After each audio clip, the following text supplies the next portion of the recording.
Frog and Toad by Arnold Lobel. In this video, we will read the short story Tomorrow.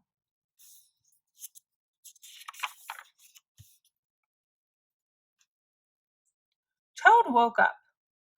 "Drat," he said. "This house is a mess. I have so much work to do." Frog looked through the window. "Toad, you are right," said Frog. "It is a mess." Toad pulled the covers over his head. "I will do it tomorrow," said Toad. "Today I will take life easy."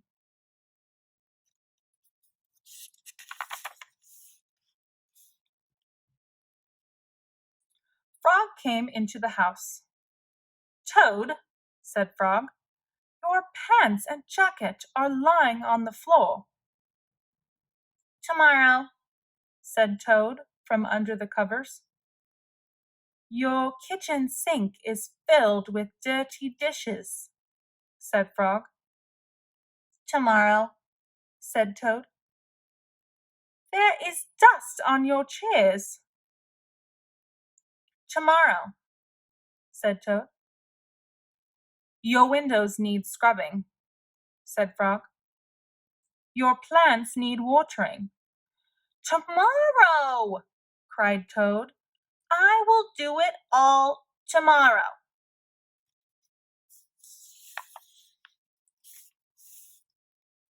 Toad sat on the edge of his bed.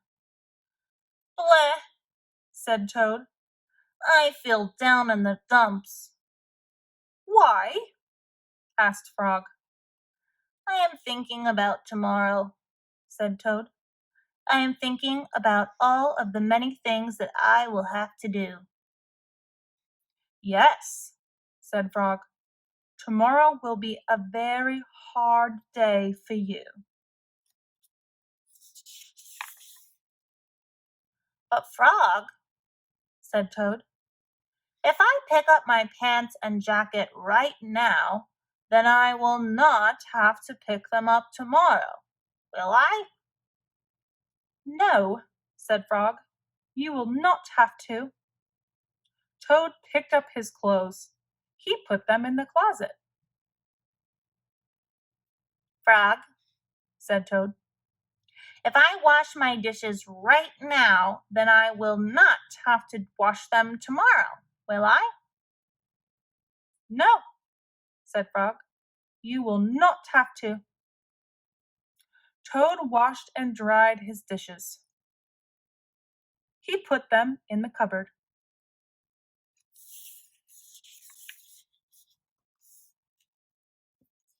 "Frog," said Toad, "if I dust my chairs and scrub my windows and water my plants right now, then I will not have to do it tomorrow, will I?" "No," said Frog, "you will not have to do any of it." Toad dusted his chairs. He scrubbed his windows. He watered his plants.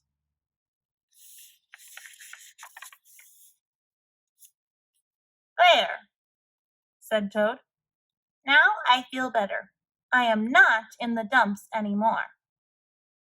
"Why?" asked Frog. "Because I have done all that work," said Toad. "Now I can save tomorrow for something that I really want to do."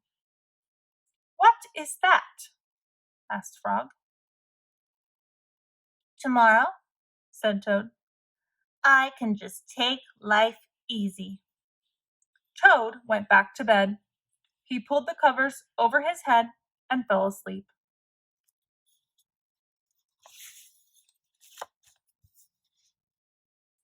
The end.